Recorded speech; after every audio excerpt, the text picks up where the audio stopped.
Quand Sarah a posé les yeux sur son fils pour la première fois, elle a compris qu'il était trop tard.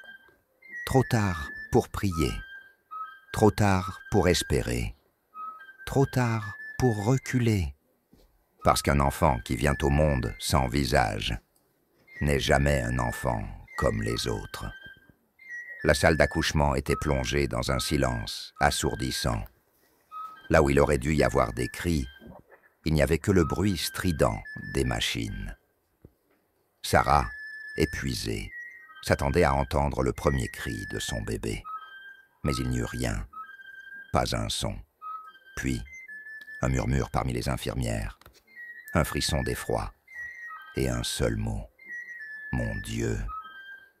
Sarah s'est redressée sur la table d'accouchement, le cœur battant à tout rompre. C'est alors qu'elle l'a vu. Le nourrisson était là, immobile. Sa peau était pâle, lisse, sans traits. Aucun nez, aucune bouche, aucun regard. Un visage vide, un masque de chair. Et pourtant, il respirait. C'est impossible, avait soufflé le médecin. Personne ne voulait le prendre dans ses bras. Sarah a tendu les mains, tremblantes, et lorsqu'elle l'a touché, une vague glaciale lui a traversé le corps, comme si quelque chose venait d'entrer en elle. David, son mari, n'a pas dit un mot lorsqu'ils sont rentrés à la maison. Il restait debout, le regard vide, refusant de poser les yeux sur l'enfant. Il n'avait pas de prénom. Sarah l'appelait simplement le bébé. Il ne pleurait jamais, ne riait jamais, ne réclamait jamais à manger. Mais il grandissait. Les médecins n'avaient aucune explication. Les voisins chuchotaient. Même sa propre mère lui avait dit « Ce n'est pas un enfant, Sarah, c'est une malédiction ». Sarah ne voulait pas y croire. Jusqu'à la première nuit, 3h33 du matin. Un bruit, un murmure. « Maman !» Sarah a ouvert les yeux, la gorge sèche, et elle a regardé autour d'elle. Le bébé dormait. Et pourtant, elle avait entendu sa voix. « Maman, pourquoi tu ne me regardes jamais ?» Son cœur s'est arrêté net. Le berceau était toujours là. Le bébé n'avait pas bougé. Mais il lui parlait, sans bouche, sans lèvres, sans corde vocale. Et pire encore, sa voix ressemblait à celle d'un enfant plus vieux, comme s'il avait grandi dans l'ombre, loin de ses yeux. Sarah a cherché des réponses. Elle a fouillé le passé de sa famille. Elle a interrogé les anciens. Elle a exploré des secrets que personne n'aurait dû réveiller. Et un soir, elle a trouvé un vieux journal, une page, datée d'il y a plus d'un siècle. L'enfant sans visage revient toujours. Ce n'est pas une malédiction, c'est une dette.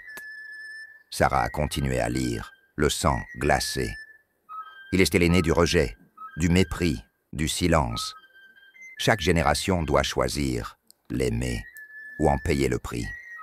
Si tu refuses de l'accepter, il prendra ce qui t'est cher. Si tu l'acceptes, il prendra ton âme. Sarah a refermé le journal en tremblant. Elle a compris. Ce n'est pas un enfant. C'est le souvenir de tous ceux qu'on a abandonnés. David n'a pas attendu. On doit s'en débarrasser. Sarah n'a pas répondu. Elle savait que c'était trop tard. Cette nuit-là, à 3h33, elle s'est réveillée. La pièce était froide. Les ombres semblaient plus épaisses. Elle a tourné la tête vers le berceau. Il était vide. Sarah a senti une présence derrière elle. Quelque chose se tenait debout, dans l'ombre. « Maman !» Une voix plus grave, plus mature. Sarah a osé regarder. Et là, dans la pénombre, son fils n'était plus un bébé. Il avait grandi. Et maintenant, il avait un visage. Mais ce n'était pas le sien. C'était celui de David, son mari. Il lui souriait. Sarah a couru. Elle a dévalé les escaliers. Elle a secoué David. Mais il ne s'est jamais réveillé.